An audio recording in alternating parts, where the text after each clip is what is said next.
Section 1.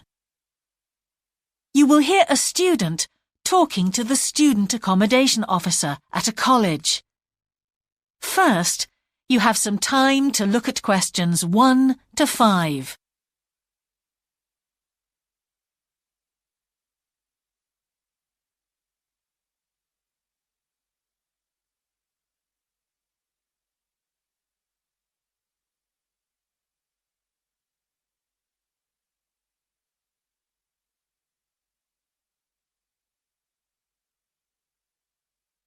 Now we shall begin. You should answer the questions as you listen, because you will not hear the recording a second time. Listen carefully and answer questions 1 to 5. Good morning. Can I help you? Yes, I've just been accepted on a course at the university, and I'd like to try and arrange accommodation in a hall of residence. Yes, certainly. Please sit down. What I'll do is fill in a form with you to find out a little more about your preferences and so forth. Thank you. So, first of all, can I take your name? It's Anu Bhatt. Could you spell your name, please? Yes, ANUBHATT. Thanks. And could I ask your date of birth? The 31st of March, 1972. Thank you. And where are you from? India. Oh, right. And, what will you be studying? I'm doing a course in nursing. Right, thank you. And how long would you want to stay in hall, do you think? Well, it'll take 3 years, but I'd only like to stay in hall for 2. I'd like to think about living outside for the 3rd year. Fine. And what did you have in mind for catering? Do you want to cook for yourself or have all your meals provided? That's full board. Is there something in between? Yes, you can just have evening meal provided, which is half board. That's what I'd prefer. Yes, a lot of students opt for that. Now, with that in mind, do you have any special diet, anything we should know about? Yes, I don't take red meat. No red meat.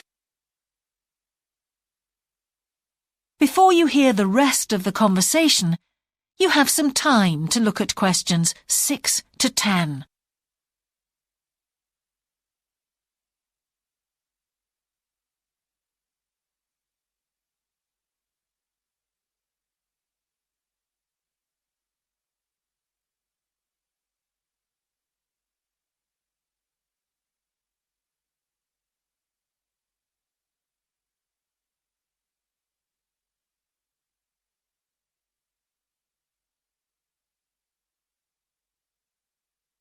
Now listen and answer questions 6 to 10.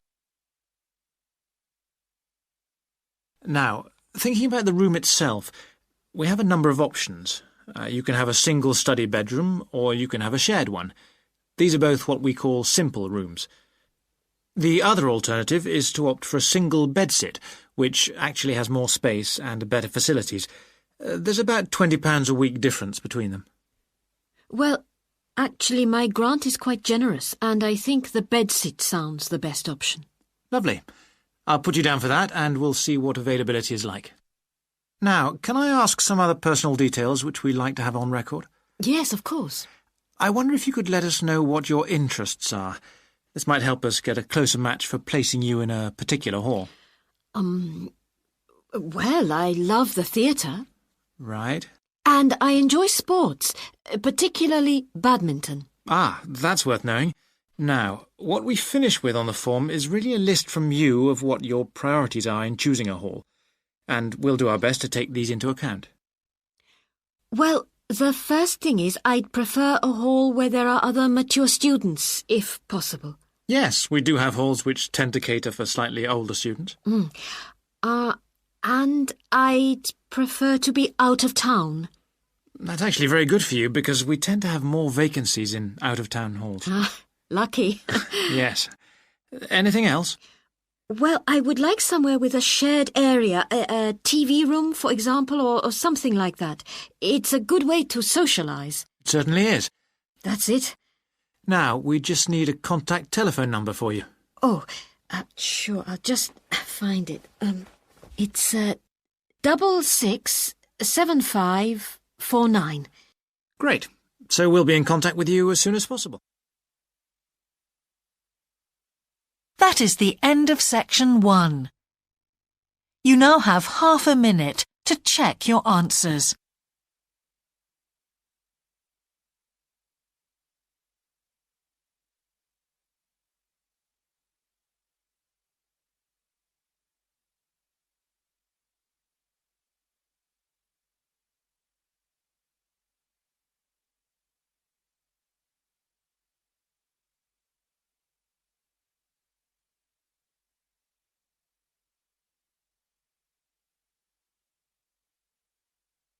Now turn to section 2.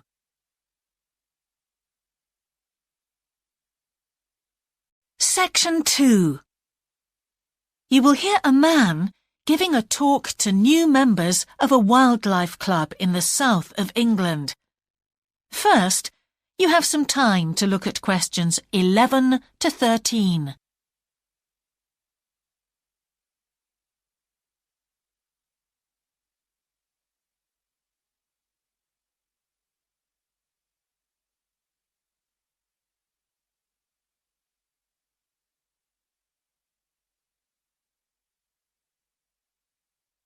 Now listen carefully and answer questions 11 to 13. Hello, I'm delighted to welcome you to our wildlife club and very pleased that you're interested in the countryside and the plants and creatures of this area. I think you'll be surprised at the variety we have here, even though we're not far from London. I'll start by telling you about some of the parks and open spaces nearby. One very pleasant place is Halland Common. This has been public land for hundreds of years, and what you'll find interesting is that the River Ouse, which flows into the sea 80 kilometres away, has its source in the common. There's an information board about the plants and animals you can see here, and, by the way, the common is accessible 24 hours a day. Then there's Holt Island, which is noted for its great range of trees. In the past, willows were grown here commercially for basket making, and this ancient craft has recently been reintroduced. The island is only open to the public from Friday to Sunday because it's quite small, and if there were people around every day, much of the wildlife would keep away. From there, it's just a short walk across the bridge to Longfield Country Park. Longfield has a modern replica of a farm from over 2,000 years ago. Children's activities are often arranged there, like bread making and face painting. The park is only open during daylight hours, so bear that in mind if you decide to go there. Before you hear the rest of the talk, you have some time to look at questions 14 to 20.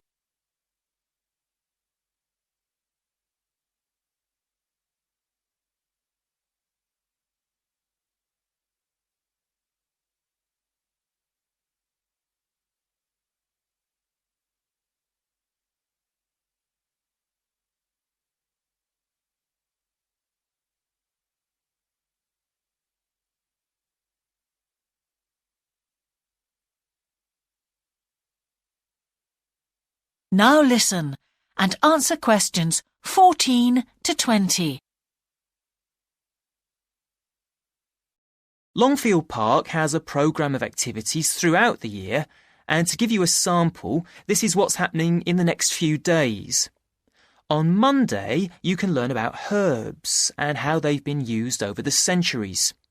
You'll start with a tour of our herb garden, practice the technique of using them as colour dyes for cloth, and listen to an illustrated talk about their use in cooking and medicine. Then on Wednesday, you can join local experts to discover the variety of insects and birds that appear in the evening. We keep to a small number of people in the group, so if you want to go, you'll need to phone the park ranger a few days ahead. There's a small charge which you should pay when you turn up.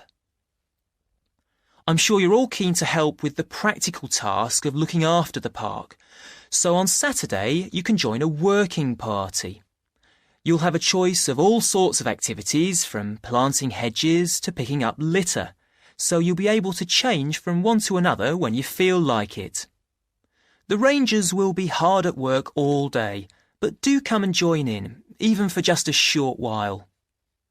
One thing, though, is to make sure you're wearing something that you don't mind getting dirty or torn. And finally, I'd like to tell you about our new wildlife area, Hinchingbrook Park, which will be opened to the public next month. This slide doesn't really indicate how big it is, but anyway, you can see the 2 gates into the park and the main paths. As you can see, there's a lake in the northwest of the park with a bird hide to the west of it at the end of a path, so it'll be a nice, quiet place for watching the birds on the lake. Fairly close to where refreshments are available, there's a dog walking area in the southern part of the park, leading off from the path. And if you just want to sit and relax, you can go to the flower garden. That's the circular area on the map, surrounded by paths. And finally, there's a wooded area in the western section of the park, between 2 paths.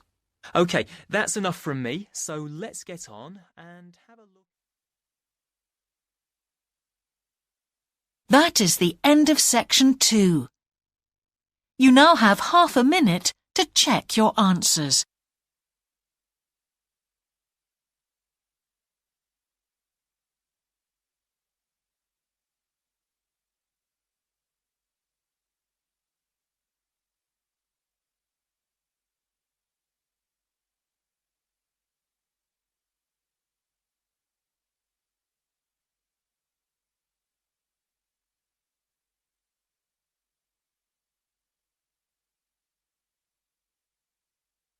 Now turn to section 3.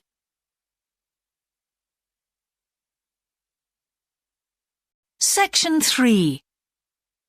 You will hear the Director of Studies in an English Language Centre and a student representative talking about their self-access centre. First, you have some time to look at questions 21 to 24.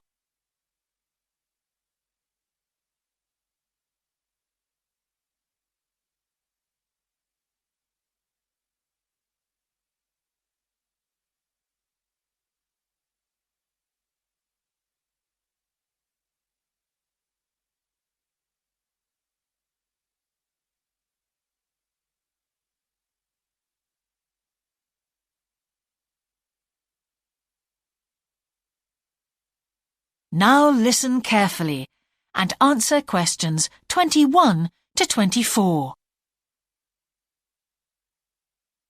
Hi, Yun. As you know, I've asked you here today to discuss the future of our self-access centre. We have to decide what we want to do about this very important resource for our English language students. So, can you tell me what the students think about this? Well, from the students' point of view, we would like to keep it. The majority of students say that they enjoy using it because it provides a variation on the classroom routine, and they see it as a pretty major component of their course. But we would like to see some improvements to the equipment, particularly the computers. There aren't enough for one each at the moment, and we always have to share. Well, yes, the teachers agree that it is a very valuable resource. But one thing we have noticed is that a lot of the students are using it to check their personal emails. We don't want to stop you students using it, but we think the computers should be used as a learning resource, not for emails. Some of us also think that we could benefit a lot more by relocating the Self-Access Centre to the main university library building. How do you think the students would feel about that, Yun? Well, the library is big enough to incorporate the Self-Access Centre, but it wouldn't be like a class activity anymore. Our main worry would be not being able to go to a teacher for advice. I'm sure there would be plenty of things to do, but we really need teachers to help us choose the best activities. Well, there would still be a teacher present and he or she would guide the activities of the students. We wouldn't just leave them to get on with it. Yes, but I think the students would be much happier keeping the existing setup. They really like going to the Self-Access Centre with their teacher and staying together as a group to do activities. If we could just improve the resources and facilities, I think it would be fine. Is the cost going to be a problem? It's not so much the expense that I'm worried about, and we've certainly got room to do it, but it's the problem of timetabling a teacher to be in there outside class hours. If we're going to spend a lot of money on equipment and resources, we really need to make sure that everything is looked after properly. Anyway, let's make some notes to see just what needs doing to improve the centre. Before you hear the rest of the conversation, you have some time to look at questions 25 to 30.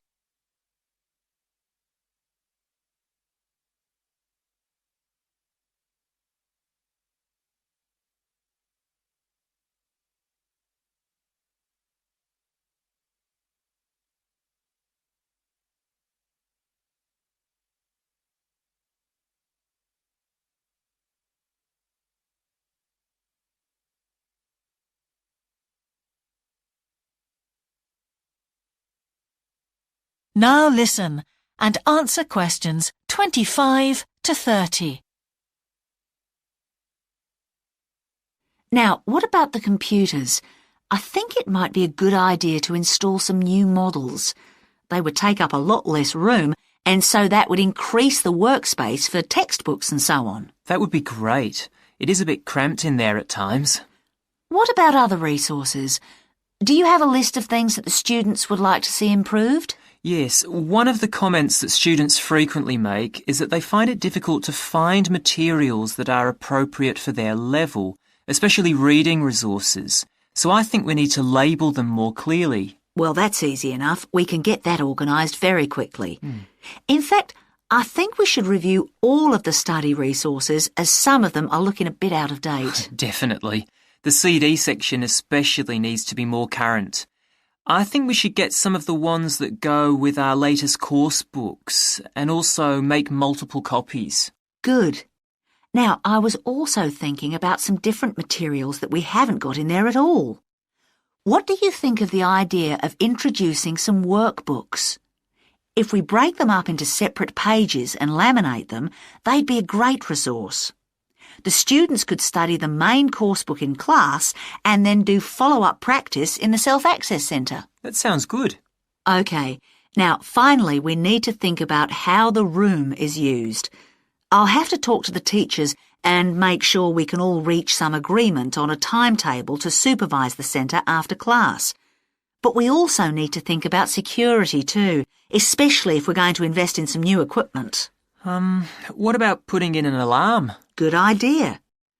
The other thing I'd like to do is talk to our technicians and see whether we could somehow limit the access to email. I really don't want to see that resource misused. What about if we agree to only use it before and after class? Yes, that would be fine. OK, anyway, that's great for now. We'll discuss it further when we've managed to sort. That is the end of section 3. You now have half a minute to check your answers.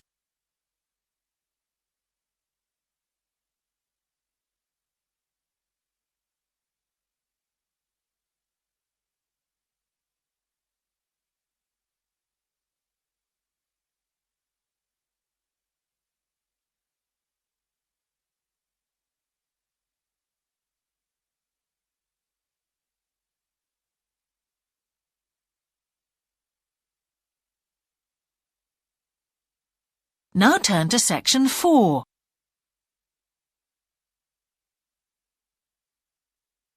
Section 4.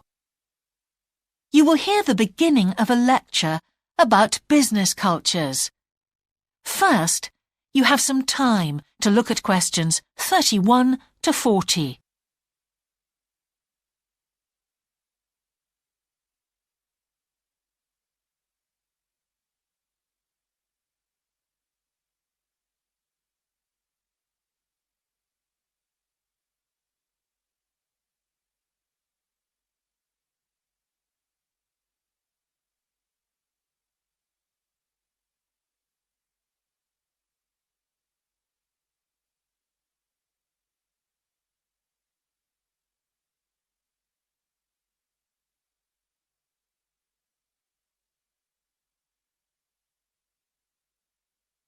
Now listen carefully and answer questions 31 to 40. Good morning, everyone. Now, whether you're going to university to study business or some other subject, many of you will eventually end up working for a company of some kind. Now, when you first start working somewhere, you will realize that the organization you've joined has certain characteristics. And we often refer to these social characteristics as the culture of the organization. This includes its unwritten ideas, beliefs, values, and things like that. One well-known writer has classified company cultures by identifying 4 major types. The first type is called the power culture, and it's usually found in small organizations. It's the type of culture that needs a central source of power to be effective. And because control is in the hands of just 1 or 2 people, there aren't many rules or procedures. Another characteristic is that communication usually takes the form of conversations rather than, say, formal meetings or written memos. Now, one of the benefits of this culture is that the organization has the ability to act quickly, so it responds well to threat or danger on the one hand, and opportunity on the other. But on the negative side, this type of organization doesn't always act effectively, because it depends too much on 1 or 2 people at the top, and when these people make poor decisions, there's no one else who can influence them. And the kind of person who does well in this type of business culture is one who is happy to take risks, and for whom job security is a low priority. The next type is known as role culture. That's R-O-L-E, not R-O-L-L, by the way. And this type is usually found in large companies, which have lots of different levels in them. These organizations usually have separate departments that specialize in things like finance or sales or maintenance or whatever. Each one is coordinated at the top by a small group of senior managers, and typically everyone's job is controlled by sets of rules and procedures. For example, there are specific job descriptions, rules for discipline, and so on. What are the benefits of this kind of culture? Well, firstly, because it's found in large organizations, its fixed costs, or overheads as they're known, are low in relation to its output or what it produces. In other words, it can achieve economies of scale. And secondly, it is particularly successful in business markets where technical expertise is important. On the other hand, this culture is often very slow to recognize the need for change, and even slower to react. What kind of person does this type of culture suit?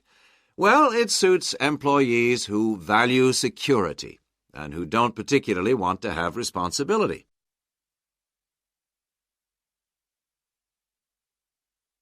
Moving on now to task cultures. This type is found in organizations that are project-oriented. You usually find it where the market for the company's product is extremely competitive, or where the products themselves have a short lifespan. Usually, top management delegates the projects, the people, and other resources, and once these have been allocated, little day-to-day control is exercised from the top, because this would seem like breaking the rules.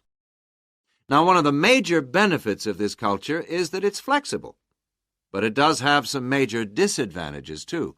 For instance, it can't produce economies of scale or great depth of expertise.